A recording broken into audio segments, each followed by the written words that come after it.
किसी ने बड़े कमाल की बात कही है कि अंतर बहुत छोटा सा है। जो आपकी तारीफ करता है वो आपकी स्थिति को देखता है, और जो आपकी चिंता करता है वो आपकी परिस्थिति को देखता है। नमस्ते, मैं हूं आरजे कार्तिक। एक बड़ी छोटी सी कहानी सुनाता हूं। ये कहानी प्रवीण नाम के केमिस्ट की। और ऐसी वीडियोस देखने के लिए सब्सक्राइब करें माय एफएम का यूट्यूब चैनल और दबाएं बेल आइकॉन। जो दवा की दुकान चलाता था और 10 साल से यही काम कर रहा था। अकेला ही उस दुकान को संभालता था और उसे एक एक जगह का आइडिया था कहां पर कौन सी दवा रखी हुई है। सब कुछ उसे पता रहता था। कस्टमर्स के साथ में बहुत अच्छा उसका इंटरेक्शन रहता था, लेकिन एक ही कमी थी, वो भगवान को नहीं मानता था। उसका मानना था कि भगवान होते ही नहीं है। बड़ा नास्तिक जो है किस्म का व्यक्ति था। उसके पिताजी उसे समझाते समझाते दुनिया छोड़ के चले गए, लेकिन उसने कभी भरोसा नहीं किया कि भगवान होते हैं। उसकी एक और बुरी आदत थी, वो ताश खेलने लग जाता था जब उसको समय मिलता था दोस्तों के साथ में। दवा की दुकान में जैसे ही कस्टमर्स की भीड़ कम होती थी, उसके दोस्त आ जाते थे, बैठ करके ताश खेलना शुरू कर देते थे। इस पर भी उसके पिताजी ने उसे बहुत टोका, लेकिन वो कभी सुधरा नहीं। पिताजी तो अब इस दुनिया में थे नहीं, वो अपना बिजनेस चला रहा था, दवा की दुकान चलाता था। एक दिन शाम का समय था, उसके दोस्त आ गए और तभी तेज बारिश बाहर शुरू हो गई। तो दोस्तों ने कहा अब तो घर भी नहीं जा पाएंगे, तेरी दुकान पर कस्टमर भी नहीं है, चलो ताश शुरू करते हैं। उन्होंने ताश खेलना शुरू कर दिया। अब ताश खेलने लगे, उसमें मशगूल हो गए। तभी एक छोटा बच्चा आया, दौड़ा भागा और कहने लगा कि अंकल अंकल मुझे दवा चाहिए, मेरी माँ बीमार है, तुरंत दवा दीजिए, वो बहुत बीमार है, परेशान हो रही हैं, उनकी जान ना चली जाए। बहुत छोटा सा बच्चा था, बहुत रिक्वेस्ट कर रहा था।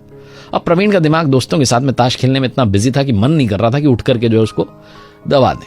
लेकिन दोस्तों ने कहा भाई किसी की मदद कर दे, आया कोई। फिर प्रवीण को लगा हाँ मेरा तो काम भी यही है, मैं यही तो करता आया हूँ, इसके साथ मुझे धोखा नहीं करना चाहिए। तो उठ गया मदद करने के लिए। उस बच्चे जाकर पूछा हाँ बेटा क्या हुआ, वो बता ही रहा था बच्चा। तभी लाइट चली गई।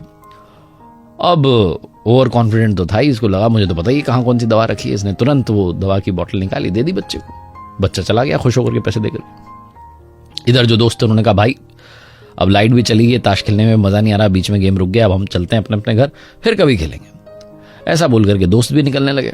प्रवीण को भी लगा कि अब लाइट तो चली गई है, कस्टमर्स भी आएंगे नहीं, बाहर बारिश हो रही है, तो दुकान बंद ही कर देता हूँ, घर चलता हूँ।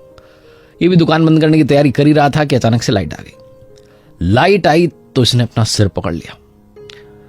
इसे पता चला कि वो अंधेरे में इसने जो थी चूहे मारने की दवा की जो शीशी होती है ना, वो दे दी थी उस छोटे बच्चे को। प्रवीण को समझ नहीं आ रहा था कि क्या पाप कर दिया। उस बच्चे का ना नाम ना पता नहीं कहां से आया था, कौन था। और ये सोच रहा था वो छोटा बच्चा नादान है, पढ़ना लिखना पता नहीं जानता होगा। वो दवा अगर उसने जाकर के अपनी माता जी को दे दी तो माँ तो चली जाएंगी दुनिया छोड़ करके, बीमारी ठीक होने की जगह वो दुनिया ही छोड़ जाएंगे। उसका दिमाग खराब हो गया, अंदर से घबराने लगा, क्या करूं। मन ही मन सोच रहा था ताश की बीमारी हटाऊंगा, ताश खेलना बंद कर दूंगा, लेकिन ये सब बाद में, पहले बच्चे को कैसे बचाऊं। तभी ऐसा होता ना कि अंदर से आवाज आती है। इसको अपने पिताजी की आवाज आई, जो कहते थे हमेशा कि एक बार भगवान से भी बात कर लिया कर।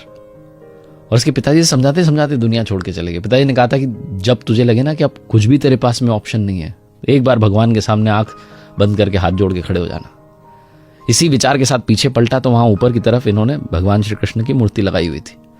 अब पूजा पाठ तो करता नहीं था, धूल जमी हुई थी वहां जाकर के, फिर भी घबराया हुआ था, कुछ ऑप्शन नहीं था। आंख बंद की, हाथ जोड़े और बोलने लगा भगवान अब तो आप ही बचा लो, पता नहीं क्या होगा, मैंने इतने ईमानदारी से दुकान चलाई, सब खत्म हो जाएगा आज।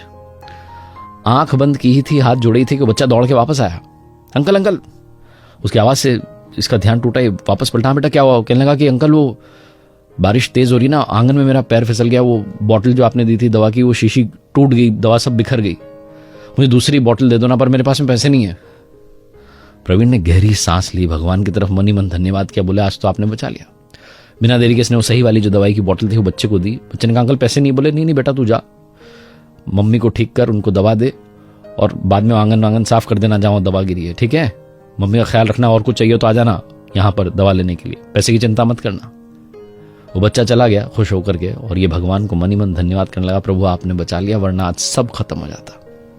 उस दिन से इसकी आस्तिकता बढ़ गई। उस दिन से इसे समझ में आया कि नास्तिक होने का कोई मतलब ही नहीं था। वो हैं, वो सबकी पुकार सुनते हैं, लेकिन एक बार आप सच्चे हृदय से पुकारो तो सही। हम में से बहुत सारे लोग विश्वास तोड़ लेते हैं, घबराने लगते हैं, मानते ही नहीं है। उन लोगों की आंखें खोल देने वाली कहानी है ये। एक बार फिर से वही बात कहूंगा जो अक्सर आपसे कहता हूं, कर दिखाओ कुछ ऐसा कि दुनिया करना चाहे आपके जैसा। अगर आप कुछ अच्छा सुन रहे हैं तो माय एफएम सुन रहे हैं। ऐसे ही वीडियोस देखने के लिए सब्सक्राइब करें माय एफएम का ऑफिशियल यूट्यूब चैनल। याद रखिए अगर आप कुछ अच्छा सुन रहे हैं तो माय एफएम सुन रहे हैं। चलो आज कुछ अच्छा सुनते हैं।